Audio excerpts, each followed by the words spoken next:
Welcome to lucky coaching. Dear students, पकड़ लो और त्याग दो, किताब और गुरु को पकड़ लो और आलस को त्याग दो। मैं गारंटी लेता हूं कि सफलता आपके नाम होगी। एसएससी जीडी का हिंदी का प्रैक्टिस सेट 2 है और ये प्रीवियस ईयर के पेपर हैं, बहुत ही इम्पोर्टेंट है, इसको मिस ना करिए। तो क्वेश्चन नंबर 1 में कह रहा है कि हिंदी दिवस कब मनाया जाता है। विकल्प ए 14 दिसंबर, बी 14 सितंबर, सी 10 जनवरी। इसमें थोड़ा सा हम आपको वक्त देते हैं क्योंकि इसमें आपको फास्ट चलना है। तो सही विकल्प है 14 सितंबर। क्वेश्चन नंबर 2 में कह रहा है आधुनिक युग का मीरा किसे कहा जाता है। विकल्प ए है महादेवी वर्मा, बी सरोजिनी नायडू, सी लता मंगेशकर। इनमें आप चूज़ करें कि कौन सा विकल्प आपके दिमाग में। देखिए, हमारा पूरे मैथ हो, रीजनिंग हो, हिंदी, सब में हम 3 ही विकल्प रखते हैं। तो इसमें विकल्प ए महादेवी वर्मा सही आंसर है। आधुनिक युग का मीरा महादेवी वर्मा को कहा जाता है। क्वेश्चन नंबर 3 में कह रहा है राम बोला बचपन में किसका नाम था।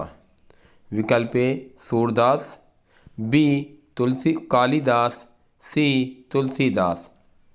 इसमें भी थोड़ा सा वक्त हम आपको दे रहे हैं, चूज़ करें और अपनी एबिलिटी का पता करें। तो सी आंसर सही है, तुलसीदास। तुलसीदास को बचपन में राम बोला के नाम से जाना जाता था। क्वेश्चन नंबर 4 में कह रहा है विश्व हिंदी दिवस कब मनाया जाता है। देखिए, इसके पहले हिंदी दिवस था और यहाँ विश्व हिंदी दिवस आ रहा है। तो विकल्प है 14 सितंबर, बी 10 जनवरी, सी 25 जून। इनमें आप चूज़ करें कि कौन सा विकल्प सही है। थोड़ा सा वक्त हम इसीलिए देते हैं। तो 10 जनवरी सही आंसर बी है। विश्व हिंदी दिवस जो है 10 जनवरी को मनाया जाता है। क्वेश्चन नंबर 5 में आता है राम वृक्ष बेनीपुरी की रचना माटी की मूर्तें किस साहित्यिक विधा से संबंधित हैं। ये भी बहुत इंपॉर्टेंट क्वेश्चन है। विकल्प ए है रेखाचित्र, बी उपन्यास, सी नाटक। इनमें आप देखें कि कौन सा। बहुत फास्ट चलिए क्योंकि हिंदी और जीएस से ही टाइम बचाकर हम मैथ और रीजनिंग पे ले जाएंगे। तो सही विकल्प है रेखाचित्र।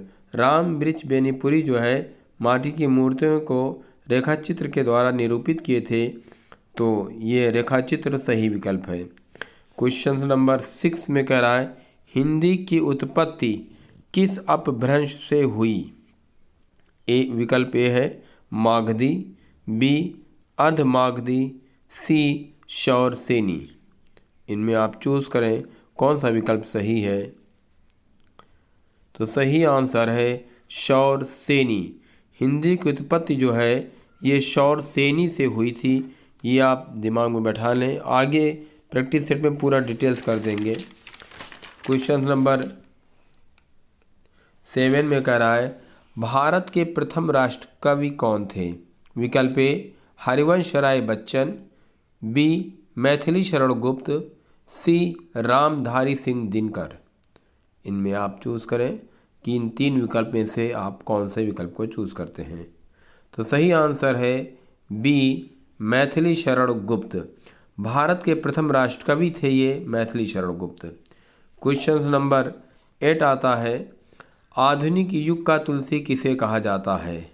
विकल्प ए मैथिली शरण गुप्त, बी हरिवंश राय बच्चन, सी विद्यापति। इसमें भी आप 3 विकल्प में से कौन सा आपका सही है, नोटबुक लेकर बैठें और इसको नोट करते जाएं। तो सही आंसर ए मैथिली शरण गुप्त। आधुनिक युग का तुलसी इन्हीं को कहा जाता है, मैथिली शरण गुप्त को। क्वेश्चन नंबर 9 कवियों का कवि किसे कहा जाता है। विकल्प ए अज्ञे, बी मैथिली शरण गुप्त, सी हरिवंश राय बच्चन।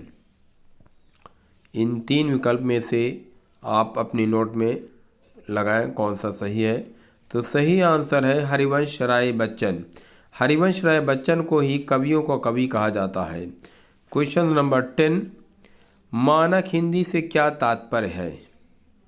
मानक हिंदी से क्या तात्पर्य है? विकल्प ए साधारण बोलचाल की भाषा, विकल्प बी आदर्श के रूप में हिंदी का स्वीकार्य रूप, विकल्प सी मध्यकालीन साहित्यिक पुस्तकों की हिंदी। ये 3 विकल्प हैं, इनमें आप चूज़ करें कि आप कौन सा आंसर पर टिक करते। तो सही आंसर बी आदर्श के रूप में हिंदी का स्वीकार रूप। मानक हिंदी जो है, जो मानक के रूप में प्रयोग की जाती है, वो आदर्श के रूप में हिंदी का स्वीकार रूप है। आई होप कि जो हम प्रैक्टिस, ये सारे प्रीवियस ईयर के पेपर हैं और इसको मिस ना करिए। एक ही प्लेटफॉर्म पर आपको सारे सब्जेक्ट मिल रहे हैं। तो गुरु दक्षिणा में वीडियो को ज़्यादा से ज़्यादा शेयर करें और अगर नए हैं तो चैनल को सब्सक्राइब कर दें। इसी तरह की वीडियो आपको पर डे मिलेगी। Thank you for watching. Good luck your future.